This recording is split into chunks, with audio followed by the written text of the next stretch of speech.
Saindhav emotional and stylish action drama అనొచ్చు. Teaser and ట్రైలర్లో చూపించిన ఫార్మాట్లోని మూవీ కూడా ట్రావెల్ అవుతుంది. Father and daughter sentimental scenes with heavy యాక్షన్కి లీడ్ చేస్తూ శైలేష్ కోల్ను కొంచెం కమర్షియల్ స్టైల్లోనే వెళ్ళారు. నాకు ఎలా అనిపించిందంటే it has some good moments. Father and daughter bonding and డైలాగ్స్తో బాగా చూపించారు. Hero Venkatesh throughout the film violent and ఎమోషనల్గానే ఉండే character to save his daughter's life. Serious టోన్లోనే ఉండే స్టోరీ కాబట్టి ఫ్యామిలీ హీరో వెంకీ బాబా నుండి ఆ ఫన్ యాంగిల్ ఎక్స్పెక్ట్ చేసి మాత్రం వెళ్ళొద్దు. ఈ మూవీలో మెయిన్ హైలైట్ వచ్చేసి villain Nawazuddin.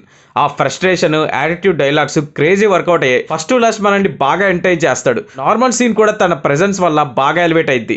Great actor Shraddha Srinath, Ruhani Sharma, Arya, Andrea first to last ఉంటారు. వీళ్ళ రోల్స్లో కూడా బాగానే చేశారు. Music was good, not excellent.